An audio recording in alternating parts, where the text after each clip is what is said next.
Today's topic: defining success. Society's definition versus the self. I'm your host. Now,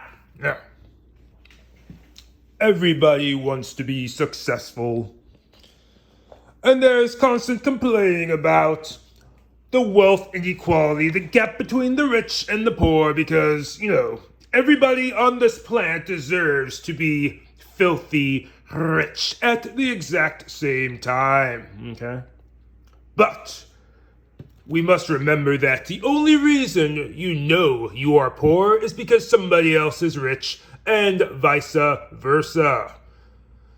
Prior to the Industrial Revolution, everybody lived in poverty. Everybody lived in poverty by today's definition of poverty. Okay? So, we have to take a look at ourselves and understand that, to a large degree, human beings are never satisfied, and we constantly move the goalpost higher and higher and higher. This is why somebody who is in a developed country living in what we would consider poverty would be living a rich lifestyle by the standards of 200 years ago. Okay. Now, there are two ways to be successful in life. You can be successful by society's standard, or you can be successful by your own standards. Okay? To be successful by your own standard is simply to be content or at peace with your current accomplishments, or, at the very least, content with your goals and the path you have chosen in life. Okay? Those who measure their success only by the definition society provides for them are at greater risk of being very unhappy. This is why, per example, many so-called successful people are deeply depressed. You can see many examples of this among the rich and famous. Excessive drug use, suicide, problems with mental health. Okay? Some more recent and not so recent examples include Demi Lovato, Chester Bennington, Chris Cornell, Anthony Bourdain, Britney Spears, Kanye West, Lindsay Lohan, Robin Williams, Avicii, Elvis Presley, and the list goes on. If you are familiar with the comedian Martin Lawrence, he once said, "Nobody is immune to the trials and tribulations of life. Nobody. Regardless of status, regardless of levels of success." Okay? And one problem many people have is expecting things to be consistent. Expecting life to be consistent. As in, once you achieve a level of success and happiness, you expect to be consistently at that level, and people expect that of you. And that can be a recipe for disaster. But the list we just went over are all examples of people who were successful by society standards, but were struggling in their life on a more personal level. You see, society has a very shallow definition of success that is based primarily on worldly success and worldly status.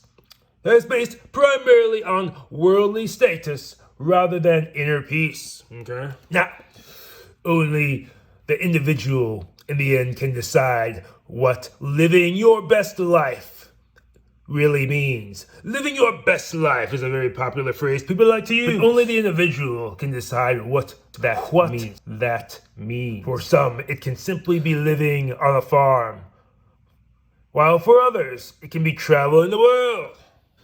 Okay. When individuals give into the pressures to succeed by outside definitions of success, they end up in a place that is not, or they can end up in a place that is not psychologically healthy for that person. Because everybody was not meant to be filthy rich. Everybody was not meant to be famous. Okay?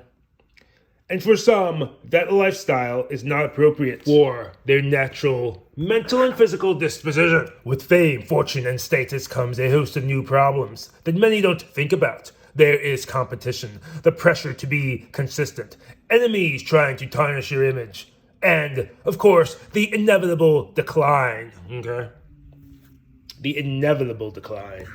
Performance at a high level is often fleeting, okay? Few people can maintain their peak level of success. Thus, if their happiness is defined by their peak level of success, they are destined to grow increasingly unhappy as they fall from grace, which they inevitably will. Even though they are still wildly successful by worldly standards, they are failing by their own standards, okay? Because the more successful you become, the more successful you expect to become. But everybody eventually hits a peak and then a decline. And that decline will be more painful the higher your level of success was. So even if you decline by 50%, you are still successful, more successful than the majority of people in the world and that have ever lived. Yet by your own standards, you may be failing. And that is the paradox of worldly success and chasing worldly success. It is always fleeting. It is always temporary. So, what is the moral of this story? Well, the main takeaway should be this. Never lose perspective. Understand that true success comes from inner peace rather than worldly success, okay? It comes from comfort, high self-esteem, achieving personal goals, and good mental and physical health. Good mental and physical health. That is true success. The things nobody can take away from you, like your wisdom, your knowledge, who you are at your core. You must be at peace with who you are, regardless of your outward situation. The outward success is often fleeting. It is often temporary, as well as many other relationships that come with it. So if you are not at peace with yourself, if you are not comfortable with who you are, you may very well be destined for suffering regardless of what level of success you choose, which is why you can see many highly successful people struggling with mental health, like the names I mentioned earlier in this video, okay? Now, we must also understand that life is a journey and not a destination, okay? You see, every living thing in the universe has the exact same destination, and that destination is death, okay? Nobody escapes it. Thus, life itself cannot have any other destination. Therefore, it is simply a journey of growth, change, and experiences.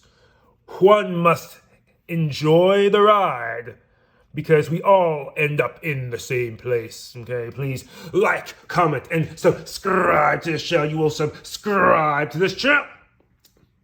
And please watch my other videos. I have plenty of other videos. Watch them, okay? Cheers.